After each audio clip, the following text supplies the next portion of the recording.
All right. Wanna see magic? Ooh. And to make it. I'm already 5 steps ahead of you. Check your pocket. You're probably right, Thaddeus, but Real magic. Okay, not bad, not bad. Nice misdirection. But let's not forget, they stop, nobody knows, good as. Jack in the Box, that's a trick. For the headliner, I want you to think of one of... Parts? Really, really cool. Go show 'em. But, I was Red, White, and Winter, guys. how'd you do a vanish so good? Oh, magician never tells. Thank you. Never assume you're the smartest guy in the room. Jasper Masculine, the magician who vanquished the Nazi.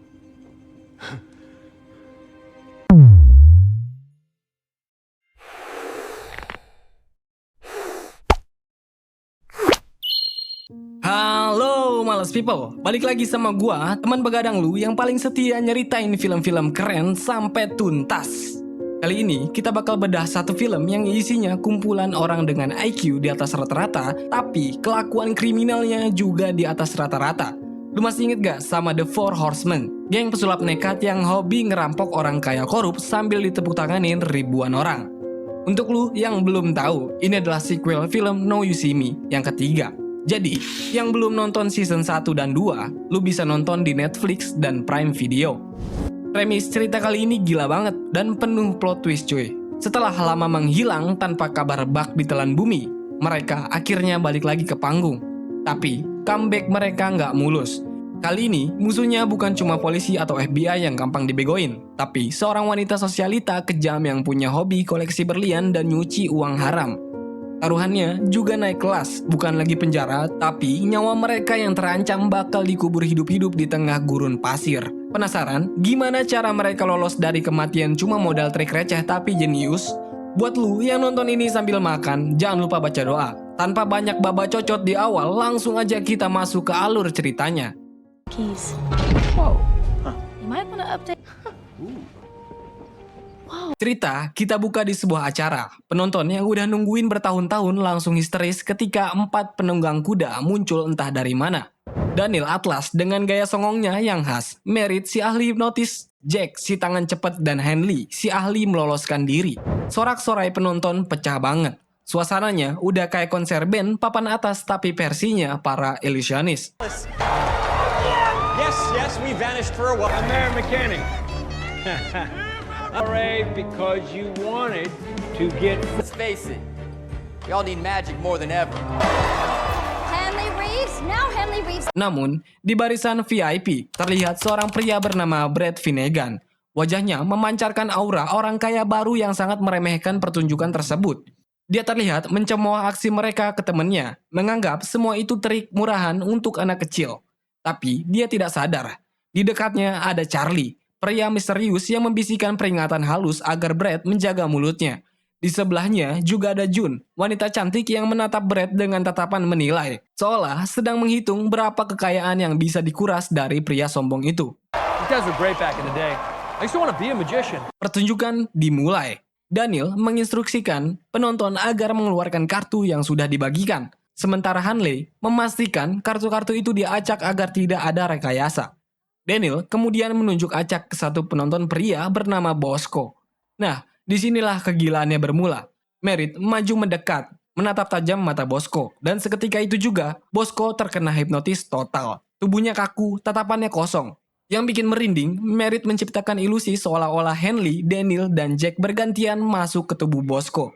Jadi, Bosco berbicara namun dengan gaya bicara dan intonasi yang berubah-ubah sesuai apa yang merasukinya.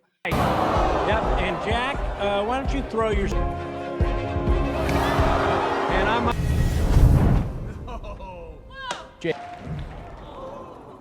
Hello, I'm... Ketika giliran Merritt mengambil alih kendali penuh, melalui mulut Bosco, dia langsung menuduh dengan lantang bahwa di ruangan itu ada seorang penipu ulung bernama Brad Finnegan. Satu gedung gempar. Merritt membongkar aib Brad yang ternyata menjalankan bisnis uang digital atau kripto bodong. Brad yang panik mencoba menyangkal, tapi Merritt tanpa ampun menyebutkan kata sandi rekening bank Swiss milik Brad dengan sangat keras. Wajah Brad langsung pucat pasi. Dia meraba sakunya dengan panik ingin mengambil ponsel untuk memblokir akses bank. Tapi, zong, ponselnya sudah lenyap. Ternyata, ponsel itu sudah berpindah tangan ke Jack Wilder yang sedang tersenyum lebar di atas panggung. Tanpa basa-basi, Jack menekan tombol konfirmasi transfer.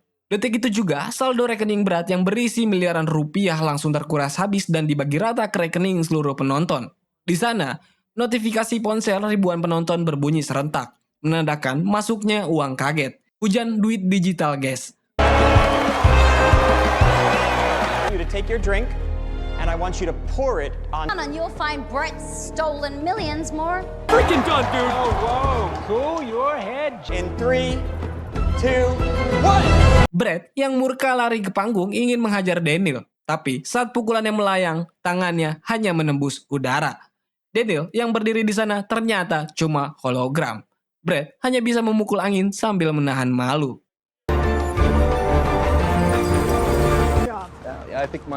Sekarang kita lihat ke sisi layar, ternyata Charlie, Jun, dan Bosco yang tadi di barisan penonton itu sekongkol.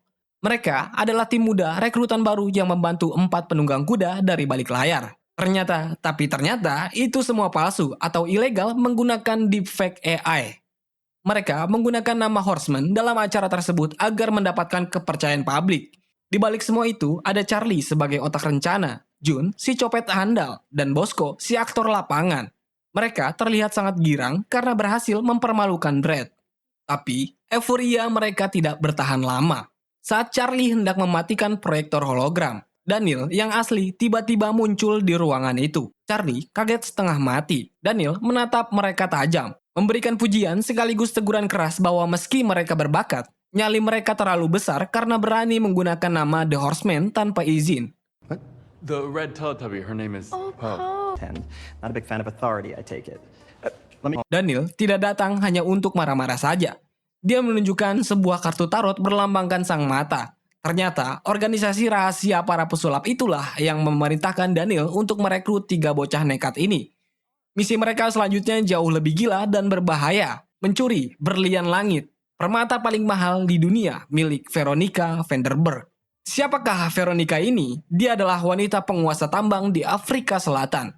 Di depan media, dia menceritakan diri sebagai malaikat penolong, tapi aslinya dia adalah iblis. Dia menggunakan berlian itu untuk mencuci uang hasil perdagangan senjata ilegal. Daniel menjelaskan rencana mereka untuk mengambil berlian Veronica saat dipamerkan di Belgia dan membuat wanita itu menderita kerugian besar. A demonstration about dollars. William, will you really to swallow it? That self-same diamond would tear his throat. Tell me then, as the I would like to head to Antwerp. Bosco awalnya ragu karena penjagaan Veronica setara presiden. Tapi setelah Daniel memberikan pidato motivasi tentang mengubah dunia, semangat muda mereka pun terbakar. I assume the quiet guy text me. And you, your sleight of hand was advanced, good dexterity. Misi dimulai. Di bandara, Jun diam-diam menukar papan nama penjemput untuk fotografer terkenal. Namanya Mark. Akibatnya, Mark yang asli malah dibawa nyasar oleh supir bayaran mereka. PR. Radisson Blue in a it is befitting of, well, presidents, and also bumped your shoot from 7 to 9 p.m. to give you proper time. Malam harinya di pesta, Daniel dengan setelan jas rapi menghampiri Veronica dan memainkan perang psikologis tingkat tinggi. Daniel menyindir bahwa berlian itu hanyalah sebuah batu biasa yang harganya digelembungkan oleh marketing jahat. Veronica merasa terganggu dan meremehkan Daniel, tanpa sadar bahwa obrolan itu hanyalah pengalih perhatian. I'm sorry for interrupting. Lalu, siapa yang menjadi fotografer di pesta tersebut? Jun yang menjadi perias Veronica, Charlie yang menjadi pelayan, dan tentu saja Bosco yang jadi fotografernya. Bermodal nekat dan kamera pinjaman, Bosco sukses menyusup sebagai fotografer resmi acara. Di sesi pemotretan, Bosco meminta Veronica memegang berliannya agar terlihat lebih mewah. I don't tolerate imperfections. I don't imagine.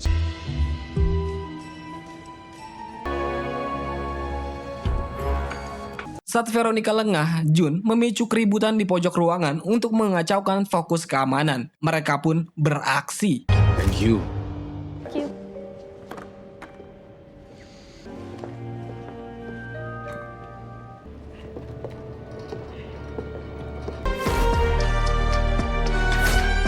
you've seen everything. So it is to you. Century, still the largest diamond. Tiba-tiba, Bosco membuka setelan jasnya dan berteriak lantang tentang dosa pertambangan berlian. Kalau bahas tambang, gue jadi inget sama satu orang. Tapi siapa ya? Lanjut, dia berpura-pura menjadi aktivis lingkungan garis keras yang sedang mengamuk. Saat Veronica sadar dan hendak mengamankan berliannya, benda itu pecah saat digenggam. Ternyata itu adalah kaca. Di tengah kekacauan itulah Daniel dengan kecepatan tangan yang luar biasa menukar berlian asli di tangan Veronica dengan yang palsu. Gerakannya sangat halus, bahkan mata elang pun takkan bisa melihatnya. Dia langsung berteriak memerintahkan penjaga menutup semua pintu dan menangkap para penyusup.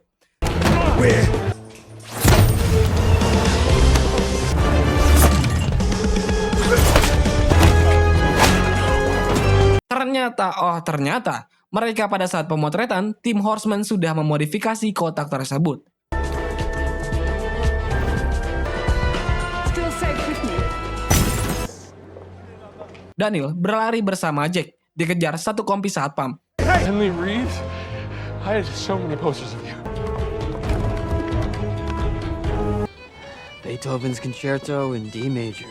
Belgian. You mean Flemish? Okay.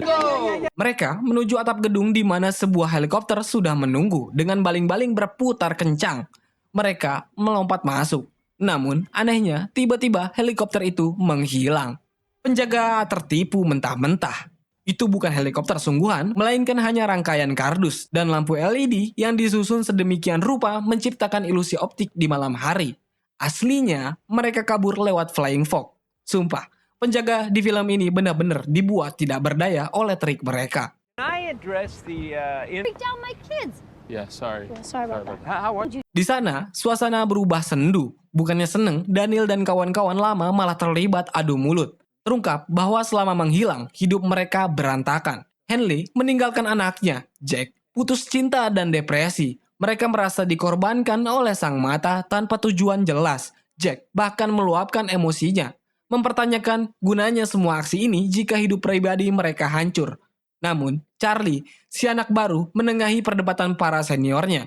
Dia mengingatkan bahwa mereka adalah legendanya. Charlie mengambil 4 kartu tarot tersebut, menyusunnya, dan muncullah sebuah peta yang menunjukkan lokasi persembunyian selanjutnya. Kastil Rusilian yang tua dan angker.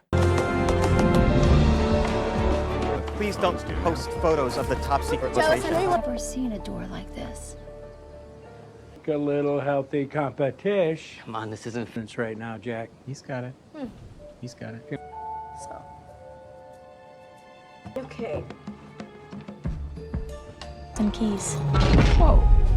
Mereka memasuki kastil itu. Meski menyeramkan, isinya adalah surga bagi pesulap dengan berbagai alat ilusi klasik. Oh, Charlie, check this. Mereka menemukan jalan rahasia di balik lemari buku.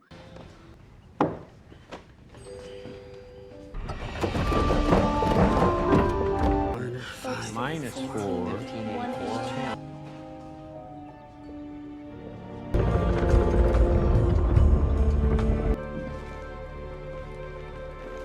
Di dalamnya sudah menunggu Thaddeus Bradley, kakek tua yang dulunya musuh bebuyutan mereka. Ternyata Thaddeus juga dipanggil oleh sang mata, membuat plot cerita semakin rumit. No. Some weeks ago, to be fugitives from the law. See, this chateau, they enlisted the aid of inflatable rubber tanks to misdirect. That I do not know. But You are not. I'm a big fan of you guys, and I got the cop. Why weren't you in it? Oh, I just. What do you mean? I was afraid.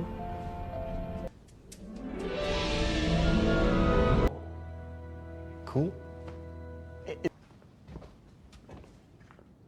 Amazing. It's an honor to watch you.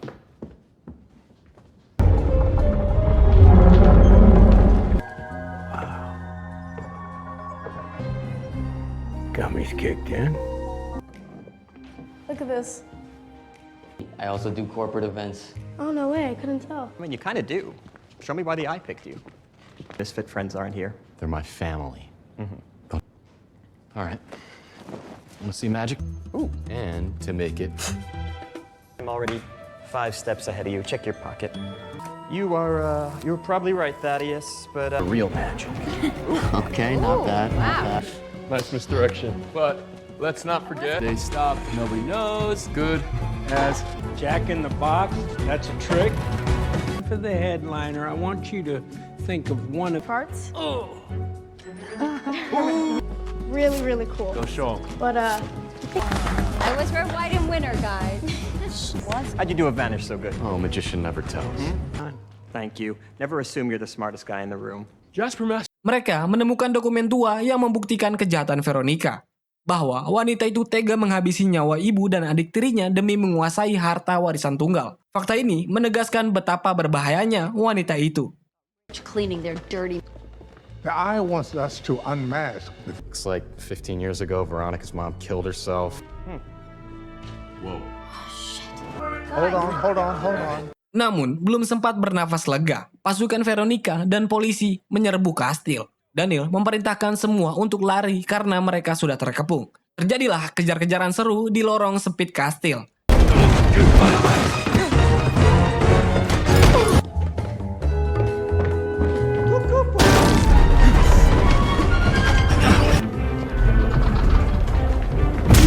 Jack dan Jun tertangkap karena mencoba melawan. Daniel dan Bosco lolos lewat lorong rahasia. Tapi yang paling menyedihkan, Thaddeus tertembak saat berusaha kabur. Thaddeus menahan sakit dan menyuruh Daniel pergi. Dia menyatakan bahwa ini adalah panggung terakhirnya dan akhirnya meninggal. Dengan berat hati, Daniel meninggalkan kakek itu. Sang legenda akhirnya tumbang demi menyelamatkan generasi penerus. Momen ini benar-benar menguras emosi, guys. Hormat setinggi-tingginya buat Thaddeus. We gotta go. Merritt, Jack, dan Jun pun akhirnya tertangkap. Situasi makin genting karena teman-teman mereka tertangkap. Yes. You just went and made it deeply. He was quite fond of magic. When I was 5, I loved it. It had just the right of him. But mentalism. Me. I think you're smart in their face. You just have to know how to. Well, you've already shared. Tiba-tiba, di kantor polisi, seorang nenek pemabuk berjalan sempoyongan. Saat polisi lengah, nenek ini pura-pura jatuh dan...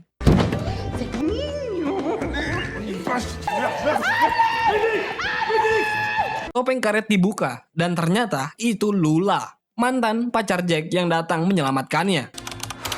I think I may have overdone it on the wine. A little birdie told me. Teeth. Lula! Remember? I too was once a horse. Aksi kucing-kucingan pun terjadi.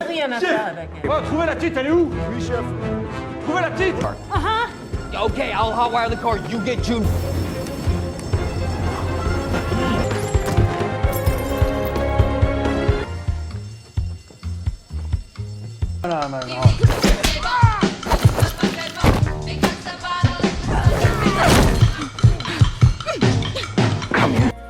Flashing lights.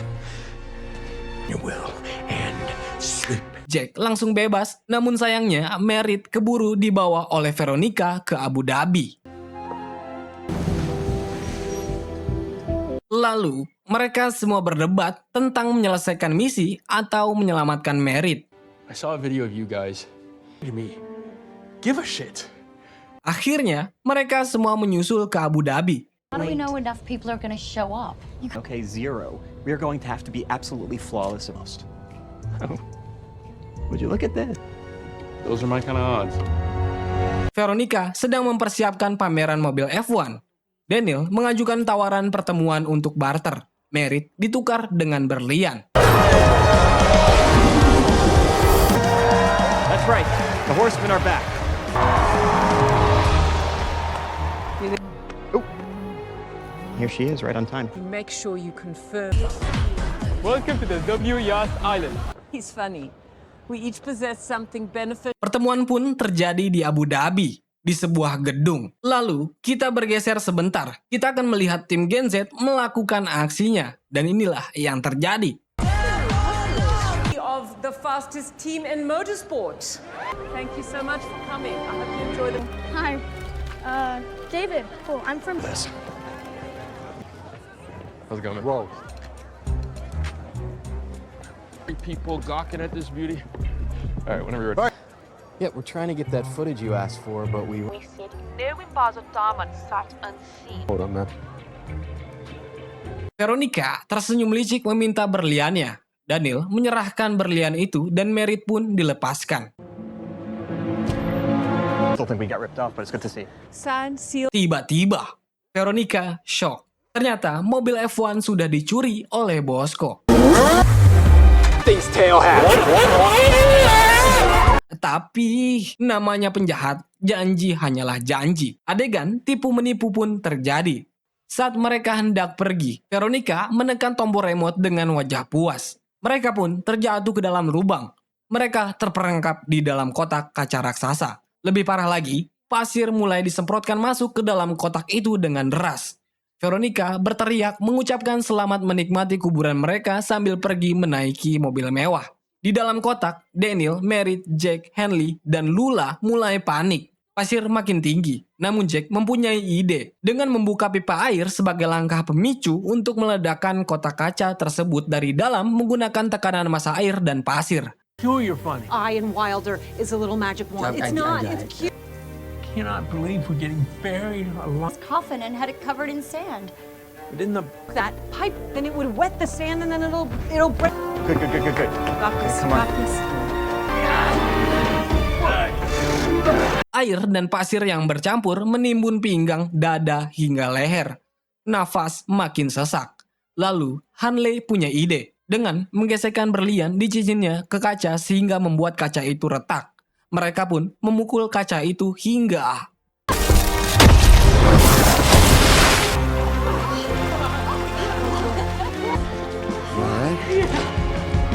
Mereka pun selamat. Lalu, kita berpindah sejenak ke Bosco di luar sana, sedang sibuk dikejar polisi Arab sambil membawa mobil F1 curian. Aksi kejar-kejaran pun terjadi hingga...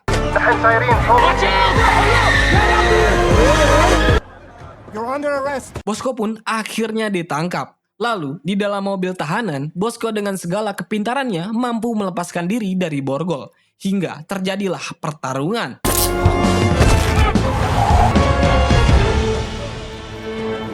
Veronica merasa sudah menang telak. Dia berniat menemui sosok misterius yang selama ini mengancam nyawanya lewat telepon alias sang mata. Dia masuk ke ruangan gelap dan menagih bukti kejahatannya setelah menyerahkan berlian. Bayangan di depannya perlahan mendekat. Dan ternyata itu adalah Charlie. A dying breath. Veronica melotot tak percaya, meremehkan kehadiran anak ingusan itu. Namun, Charlie tersenyum dingin. Tatapannya berbeda total dari sosok Charlie yang cengengesan sebelumnya. Dia menyapa Veronica dengan sebutan kakak. Namun, menunjukkan trik sulap sederhana yang diajarkan oleh Veronica sekaligus mengingatkan kejadian 15 tahun lalu saat dia dibuang ke jurang. Ternyata, selama ini dia menyusun rencana rumit untuk menghancurkan kakaknya sendiri. Veronica gemetar. Dia meminta maaf atas semua yang terjadi. Dia menyerahkan berlian itu ke Charlie. Charlie sempat terlihat luluh dan melepaskan Veronica begitu saja. Tapi Veronica tiba-tiba mengeluarkan pistol dan menembak kepala Charlie. Charlie pun terjatuh. Veronica akhirnya lega bisa mewarisi seluruh harta bapaknya. Tapi anehnya, Charlie bangun lagi sambil menunjukkan peluru yang ia tangkap dengan gigi. Dia berkomentar bahwa ditembak peluru hampa ternyata lumayan sakit juga. Tiba-tiba, dinding ruangan itu pun runtuh semua seketika ke bawah. Cahaya silau masuk menyinari mereka. Lalu, suara riuh tepuk tangan jutaan manusia terdengar membahana. Ternyata, dari tadi mereka ada di atas panggung. Dan semua pengakuan Veronica, termasuk adegan dia menembak adiknya sendiri, sudah disiarkan secara live ke seluruh dunia di atas panggung. Veronica melihat ke seliling. Wajahnya langsung pucat pasi seputih kertas. I don't understand how you pulled this off. You don't understand. Polisi langsung naik ke panggung dan memborgolnya di depan ribuan saksi mata. Tidak ada celah untuk mengelak atau menyogok. Skakmat yang sempurna. Charlie mengambil alih acara tersebut. Ia berdiri gagah dan nampak percaya diri. Dia mengumumkan bahwa malam ini keadilan ditegakkan bukan dengan palu hakim, tapi dengan trik sulap. Dia juga mengumumkan bahwa seluruh harta kekayaan Vanderburg akan disumbangkan kembali ke rakyat, terutama rakyat Afrika Selatan. Penonton bersorak. 4 penunggang kuda terkesima melihat Charlie, June, dan Bosco. Generasi tua dan muda akhirnya bersatu. Make your own magic. Ladies and gentlemen.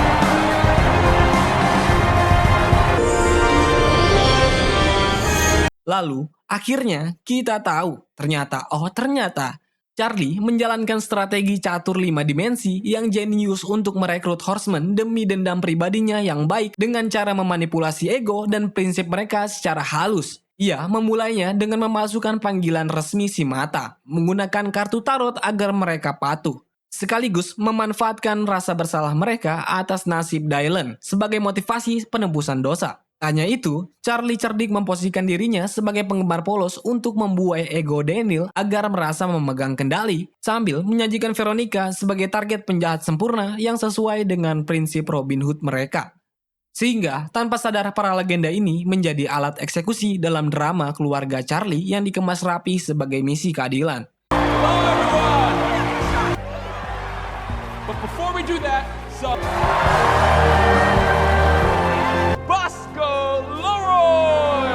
I could not have done any of this in the first place without...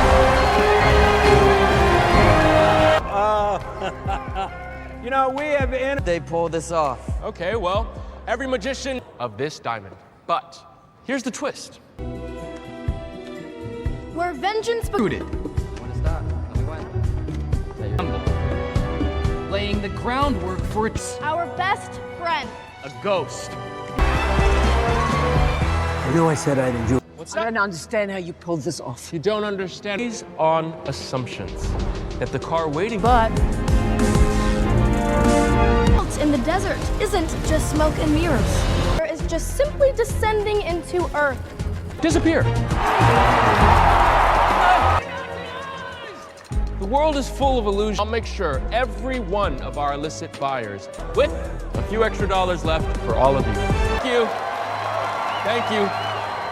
Make your own magic. Ladies and gentlemen.